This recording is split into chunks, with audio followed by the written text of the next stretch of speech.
मुखिया का नाम धर्मपाल है।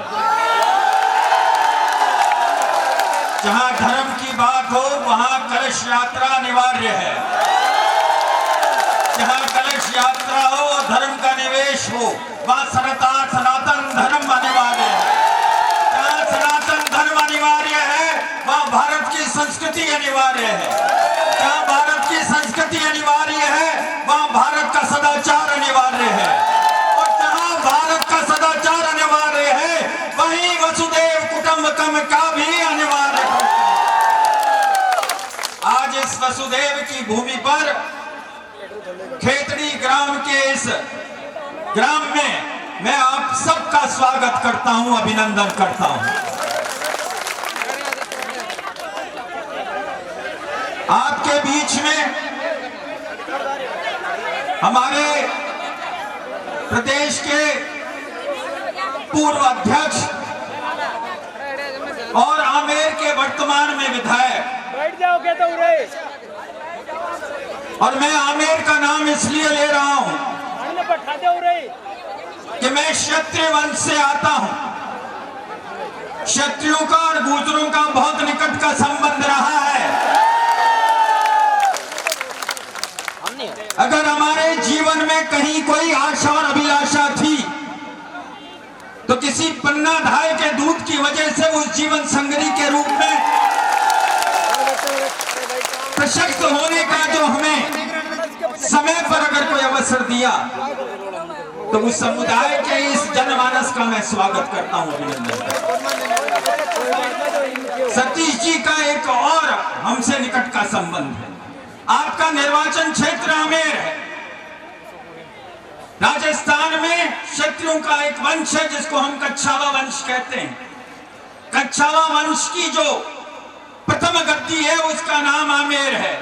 और जब आमेर का जनप्रतिनिधि आपके सभा में आए तो उस कच्छावा वंश का कनिष्ठ सदस्य होने के नाते आपके साथ मिलकर मैं उनका स्वागत करता हूं, अभिनंदन करता हूं। अलका गुर्जर जी यहाँ हैं, लेकिन अलका गुर्जर जी का एक परिचय और है। मैं जिस क्षेत्र का हूं उस क्षेत्र को अगर पहला गैर कांग्रेसी सांसद दिया तो नाथू सिंह गुर्जर के नाम पर दिया, जो आपके पति हैं। ये हमारे उस सांसद की धर्मपत्नी भी है। अब आपकी तालियां तो ऐसे बता रही हैं जैसे कोई आप उधार लेके आए हो। जरा इनका स्वागत ढंग से कर दीजिए।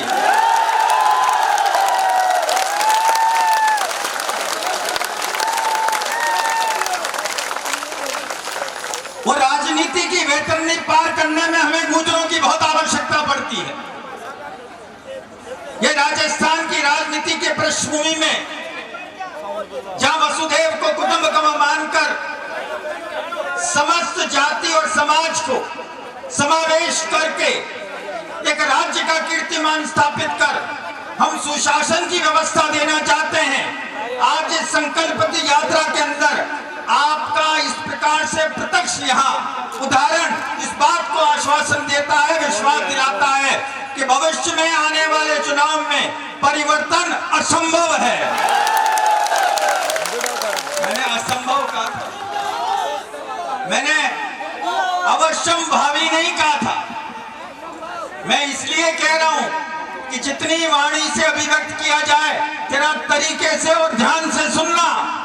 अगर आप ये कहते हो कि परिवर्तन अवश्यम भावी है तो फिर जोर से जयकारा करके कहो अवश्यम भावी है। जब परिवर्तन अवश्यम भावी है तो धर्म दूर नहीं रह सकता।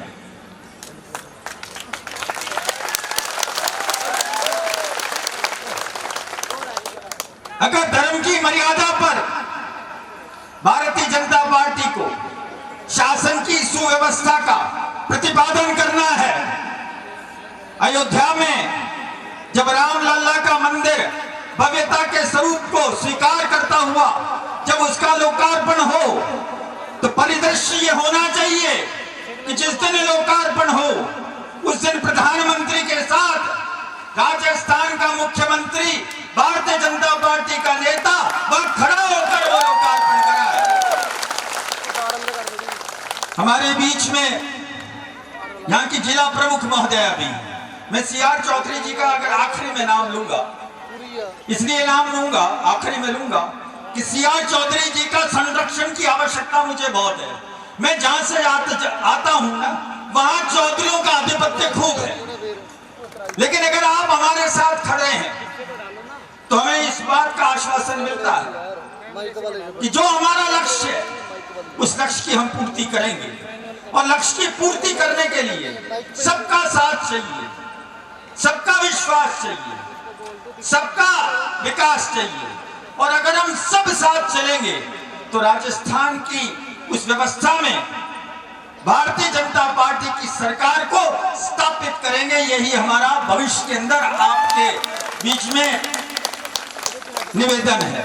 मैं ज्यादा समय नहीं लूंगा। हमारे बीच में आपके जिला अध्यक्ष भी हैं, पूर्व के आपके विधायक भी हैं, और हमारे संगठन के उपाध्यक्ष शमन सिंह जी बगड़ी भी हैं।